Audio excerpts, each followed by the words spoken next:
أعوذ بالله من الشيطان الرجيم. بسم الله الرحمن الرحيم. الله نور السماوات والأرض مثل نوره كمشكاة فيها مصباح المصباح في زجاجة الزجاجة كأنها كوكب دري يوقد من شجرة مباركة زيتونة لا شرقية ولا غربية يكاد زيتها يضيء ولو تمسسه نار نور على نور يهدي الله لنوره من يشاء ويضرب الله الأمثال للناس والله بكل شيء عليم.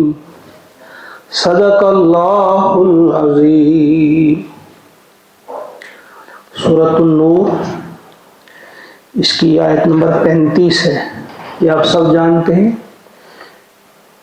انتہائی عظیم آیت قرآن پاک کی ہے یہ سورہ نور کی، اور اسی سے اس کا نام بھی سورہ نور پڑا ہے. اس میں اللہ کو نور السماوات والارض لفظ جو نور آیا ہے یہاں پہ. اس آیت کو ہم سمجھیں گے انشاءاللہ. انتہائی اہم آیت ہے، اس پہ اب سب دھیان دیں گے، اور اس کے بعد ہم پھر سبھی لوگ اپنا اپنا جائزہ لیں گے کہ ہم کہاں کھڑے ہیں. اللہ کا ارشاد ہوتا ہے اللہ نور السماوات والارض. اللہ نور ہے آسمانوں اور زمین کا.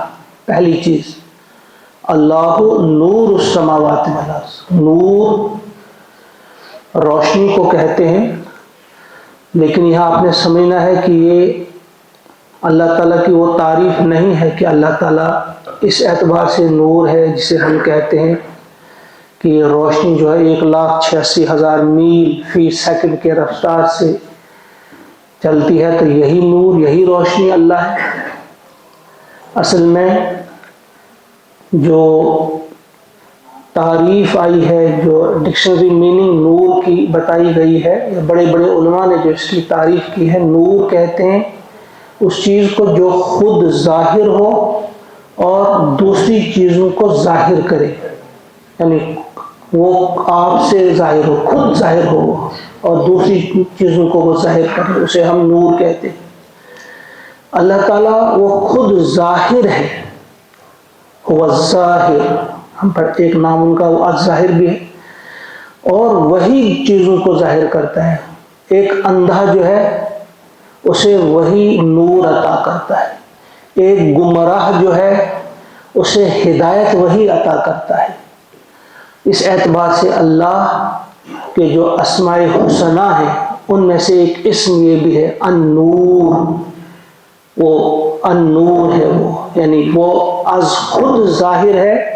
اگر کوئی جان بوجھ کر اندھا بنے گا وہ الگ بات ہے، ورنہ اللہ کو سب جانتے ہیں، پہچانتے ہیں. اللہ ظاہر ہے، ہر چیز انسان کو بتا دیتی ہے کہ اللہ ہے، اور پھر اللہ ہی چیزیں ظاہر کرنے والا ہے، ہدایت دینے والا ہے. اس بات کو کلیئر پہلی چیز. اور اس معنی میں بھی اس کو ذرا آپ خود بھی جب غور کریں گے، اس زمین کی، اس دنیا کی حقیقت کیا ہے ہمیں پتہ چلے گی جب اللہ ہمیں بتائے گا. اللہ اس اعتبار سے بھی نور ہے، ہمارے سامنے چیزوں کی حقیقت جو بیان کرتا ہے، اصلی صورت میں جو چیزوں کو دکھاتا ہے وہ اللہ ہی دکھاتا ہے، کوئی بھی چیز ہو. تو اس اعتبار سے آپ سمجھیں اللہ ہے نور السماوات والارض. اللہ تعالیٰ ہے آسمانوں اور زمین کا نور. آسمانوں اور زمین سے مراد قرآن میں اللہ تعالیٰ نے کیا لیا ہے؟ کائنات. یعنی کائنات کا نور ہے اللہ تعالیٰ. اب فرمایا جا رہا ہے مثل نوری، اس کے نور کی مثال ایسی ہے، کیسی؟ کمشکات، جیسے ایک تاک ہو، فیہا مصباح، اس میں ایک چراغ ہو، اس کے نور کی مثال دی جا رہی ہے کہ ایک طاق ہو. طاق سمجھتے ہیں آپ، پہلے بنائے جاتے تھے دیواروں میں، چراغ دان بھی کہا جاتا تھا انہیں، ان میں چراغ رکھا جاتا تھا. نئی جو نسل ہے ان کو پتہ بھی نہیں ہوگا چراغ کیا ہوتا ہے. اس میں چراغ رکھا جاتا تھا، وہ ہر طرف سے بند ہوتا تھا، اس دیوار میں صرف ایک سائڈ کھلی ہوتی تھی تاکہ روشنی جو ہے صاف ایک ہی طرح منتقل ہو. تو فرمایا اس کے نور کی مثال ایسی ہے جیسے ایک طاق ہو اور اس طاق میں رکھا گیا ایک چراغ ہو. المصباح فی زجاجہ، اور وہ چراغ بھی کس میں ہے؟ زجاجہ، شیشے میں، یعنی شیشے کا فانوس ہے، اس میں وہ چراغ رکھا ہوا ہے. جس طرح آپ دیکھتے ہیں لیمپ کا یا لالٹین کو جو باہر سے وہ چمنی لگی ہوتی ہے اس سے روشنی بڑھ جاتی ہے، اندر والی روشنی کم ہوتی ہے. آپ چمنی نکال دیں اس کو، آپ دیکھیں گے روشنی کم ہوگی. فرمایا وہ چراغ ہے، اور چراغ بھی کس میں ہے؟ شیشے میں، فانوس میں ہے وہ.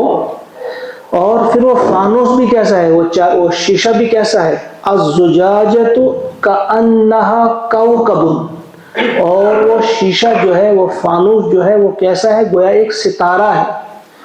اور ستارہ بھی کیسا ہے؟ کوکب دری، موتی جیسا چمکدار. در موتی کو کہتے ہیں، موتی جیسا چمکدار وہ شیشہ ہے جس میں وہ ہے چراغ رکھا ہوا ہے. یوقد، اور جو روشن کیا جاتا ہے یا جس کو جلایا جاتا ہے، روشن کیا جاتا ہے، من شجرۃ، ایک ایسے درخت سے، مبارکۃ جو بابرکت درخت ہے، زیتونۃ یعنی زیتون کا درخت. یعنی اس چراغ کو جو روشن کیا جاتا ہے وہ عام قسم کا تیل نہیں، وہ ایک انتہائی بابرکت درخت یعنی زیتون کے درخت کا تیل، روغن زیتون.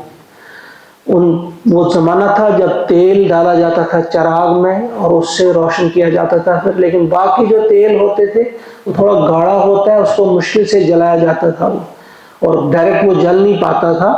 اس کے لیے بتی کا انتظام کرنا پڑتا تھا. آپ جانتے ہیں جو آپ میں بزرگ ہیں، تو بتی کا انتظام کرنا پڑتا تھا تو پھر وہ جلتا تھا.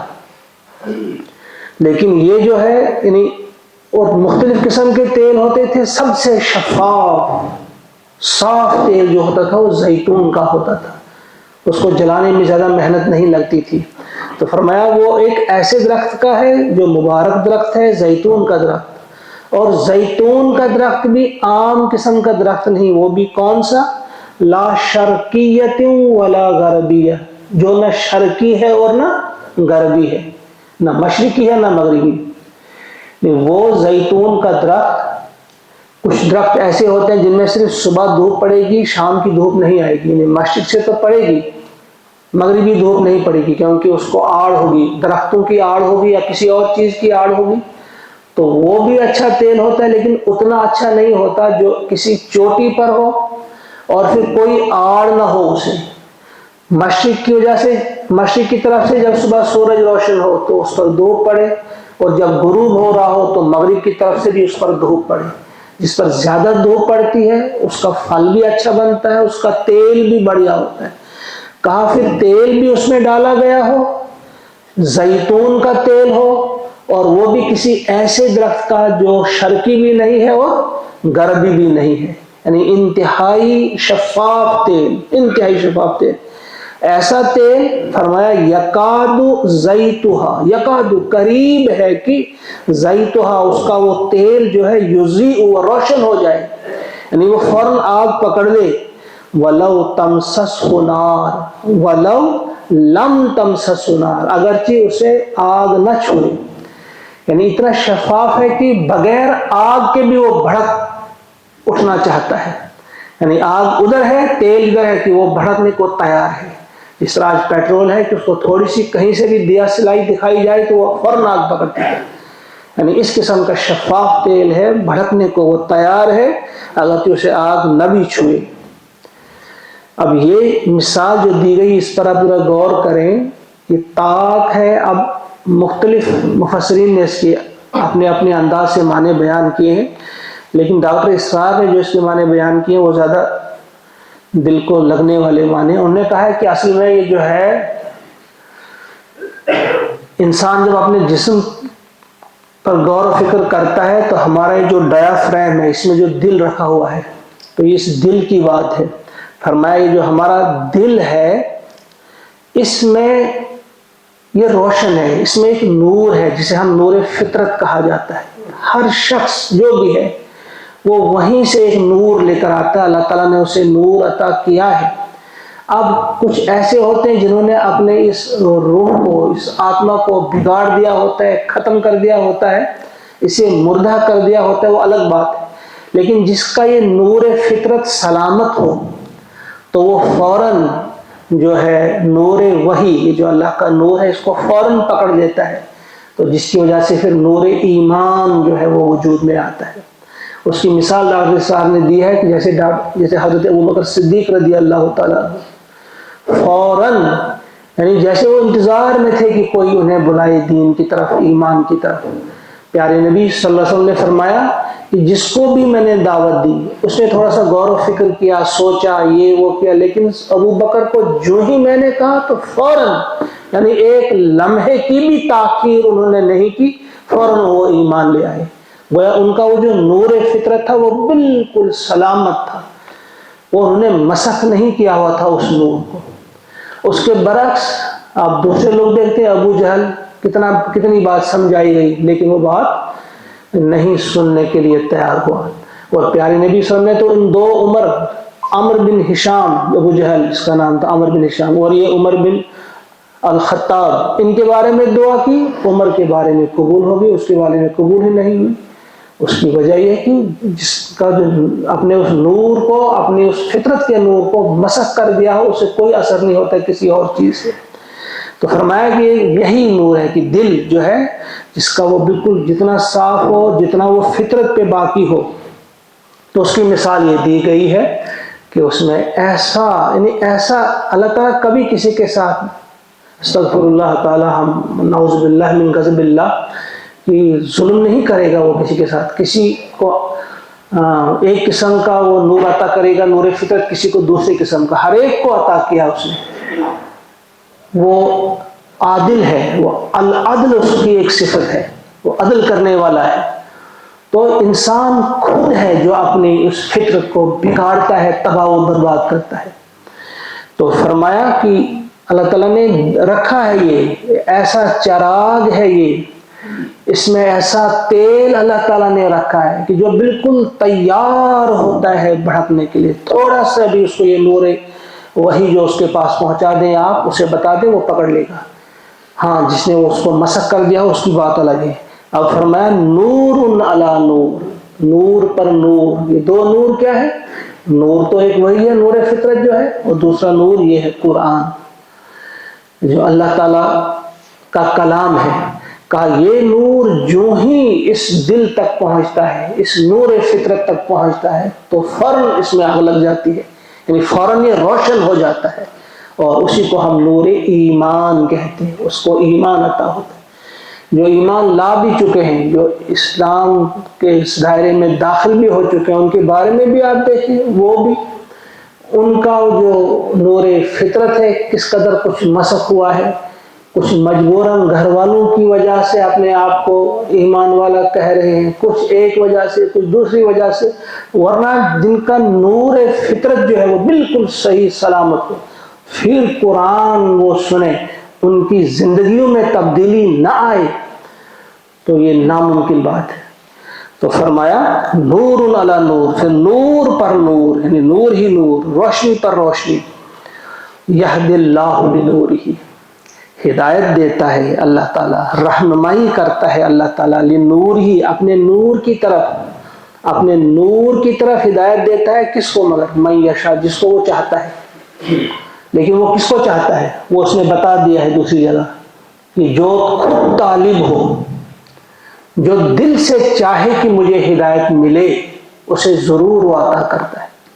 من یشاء, اس کا کچھ مفسرین نے لکھا ہے من یشاء یعنی جو چاہتا ہے اسے ہدایت ملے, اس کو اللہ تعالیٰ ہدایت عطا کرتا ہے. اس کے یہ معنی بھی ہے, جو بھی چاہے دوسرا کچھ مفسرین نے لکھا ہے کہ اللہ تعالیٰ کی چاہت کے بغیر تو کچھ ہوتا نہیں، لیکن اللہ تعالیٰ نے چاہا ہے، اسی لیے تو اپنا رسول بھیجا، اسی لیے تو قرآن بھیجا، اس نے تو چاہا ہے کہ آپ آ جائیں۔ اب آپ کے چاہنے پہ منحصر ہے آپ کتنا چاہتے ہیں۔ اللہ تعالیٰ نے چاہا ہے، اس آیت پہ بہت سارے اعتراض کرتے ہیں کہ جس کو وہ چاہے واللہ یہدی من یشاء، جس کو وہ چاہے اس کو ہدایت دے، پھر ہم تک کیا ہے جس کو اللہ ہی چاہتا ہے۔ تو اس کا سادہ سا جواب آپ یاد رکھیں، اللہ تعالیٰ نے چاہا ہے کہ آپ آ جائیں، اسی لیے رسول بھیجے اپنے، اسی لیے کتاب بھیجی۔ اب ہمارے چاہنے کا انتظار ہے اللہ کو کہ یہ کتنے طالب ہیں، یہ کب آئیں گے، تو پھر اللہ تعالیٰ انہیں ہدایت دے گا، ہاتھ پکڑ کر ان کو پھر چلائے گا، توفیق عطا کرے گا، یعنی ان کی نگاہوں کو پاک کرے گا، ان کی زبان کو ستھرا اور شفاف بنائے گا، ان کے ہاتھوں کو انہیں بہترین عمل کرنے کی توفیق بھی عطا فرمائے گا، لیکن اگر وہ چاہیں۔ یہی ہے یہد اللہ لنورہ من یشاء، اور رہنمائی کرتا ہے اللہ تعالیٰ اپنے نور کی طرف جس کو وہ چاہتا ہے۔ وَيَضْرِبُ اللَّهُ الْأَمْثَالَ، اور بیان فرماتا ہے اللہ تعالیٰ مثالیں للناس، لوگوں کے لیے۔ وَاللَّهُ بِكُلِّ شَيْءٍ عَلِيمٌ، اور اللہ تعالیٰ ہر چیز، ہر شے کو جاننے والا ہے، ہر چیز کا جاننے والا اللہ تبارک و تعالیٰ ہے۔ فی بیوتن، اب آگے اس آیت کو بھی اب دھیان میں رکھیں، فی بیوتن یعنی یہ لوگ جن کی اس آیت میں مثال دی گئی ہے، جن کو اللہ تعالیٰ عطا کرتا ہے نور علی نور، یہ لوگ آپ کو کہاں ملیں گے؟ اللہ تعالیٰ فرماتے ہیں یہ آپ کو ملیں گے فی بیوتن، ایسے گھروں میں، اذن اللہ، حکم دیا ہے اللہ نے جن کو، ان ترفع، کہ انہیں بلند کیا جائے، وَيُذْكَرَ، اور لیا جائے، ذکر کیا جائے، فیہا، ان میں، اسمہ، اس کے اسم کا، اس کے نام کا، یعنی مسجدین سے مراد ہے۔ یہ لوگ آپ کو کہاں ملیں گے؟ یہ آپ کو مسجدوں میں ملیں گے۔ ایک تفسیر اس کی یہ ہے کیونکہ مسجدوں کا پھر آگے ہے کہ ان کو بلند کرنے کا حکم دیا اللہ تعالیٰ نے، اس لیے ایک یہ حکم ہے، سب کو جان جانا چاہیے اس سلسلے میں کہ اللہ تعالیٰ نے مسجدوں کو بلند کرنے کا حکم دیا ہے۔ دور سے کسی بھی سٹی میں آپ کو دور سے پتہ لگے کس جگہ مسجد ہے، اس لیے مسجد کے مینار وغیرہ بنائے جاتے ہیں۔ تو اس کا ایک اور مطلب بھی مفسرین کرام نے لیا ہے کہ بلند کرنے سے یہاں مراد مسجد کی بلڈنگ کو بلند کرنا نہیں ہے، مینار تعمیر کرنا نہیں ہے، انہوں نے کہا اس سے مراد ہے کہ اس کو بلند، یعنی عرفہ کیا جائے، کس اعتبار سے کہ اس میں اللہ کے سوا کسی کی عبادت نہ کی جائے، کسی کا ذکر نہ کیا جائے، اور اسے اس اعتبار سے بلند رکھا جائے کہ وہاں صفائی ستھرائی کا بندوبست ہو، اس کو پاک رکھا جائے۔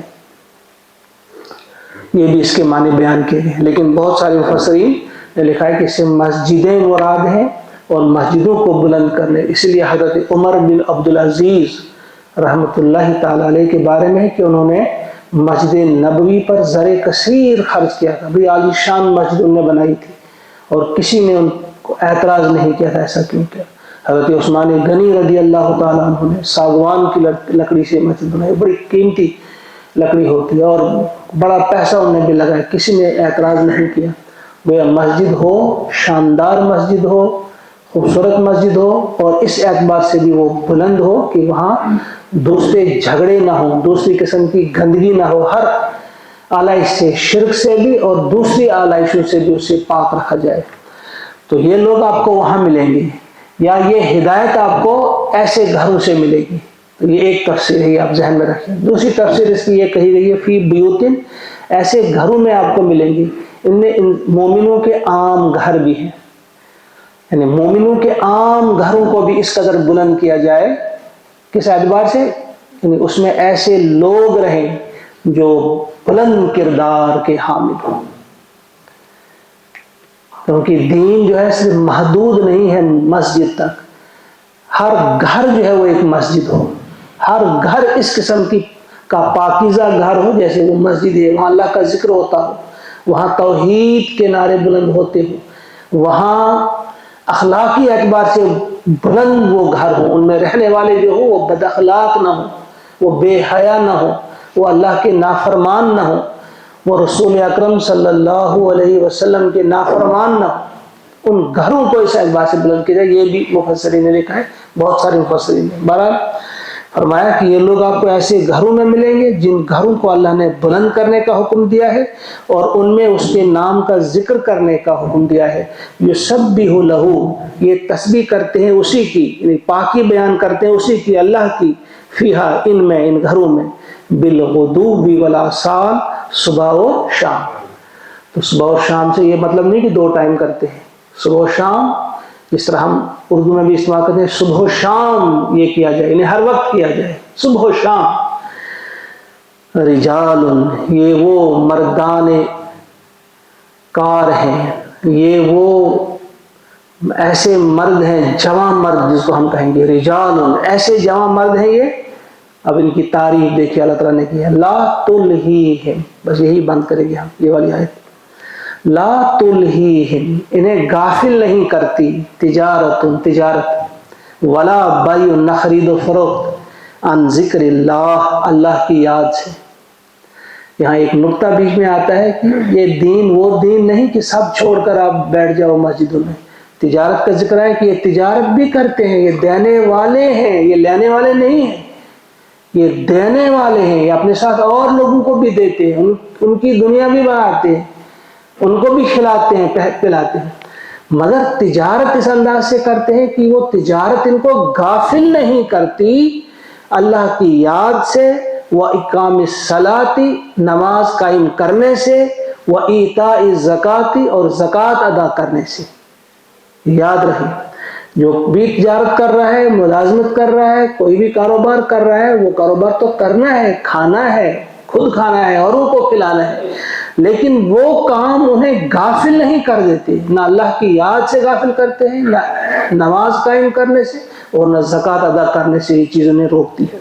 یخافون, یہ ڈرتے ہیں, یومن, اس دن سے, تتقلب فیہ, جس میں الٹ جائیں گے, القلوب والابصار, دل اور آنکھیں, آنکھیں الٹ جائیں گی اس دن سے. اس دن سے یہ ڈرتے ہیں.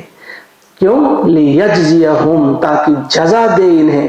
یعنی ایسا اس لیے کرتے ہیں یہ, اللہ کی یاد, نماز, زکوٰۃ اور خوف خدا اس لیے ہے تاکہ اللہ, ان کی نیت یہ ہے, ان کا ارادہ یہ ہے, لیجزیہم, تاکہ انہیں جزا دے اللہ تعالیٰ, احسن, بہتر سے بہتر, ما عملو, اپنے اس عمل کی, ویزیدہم, اور دے انہیں زیادہ, من فضل, اپنے فضل سے.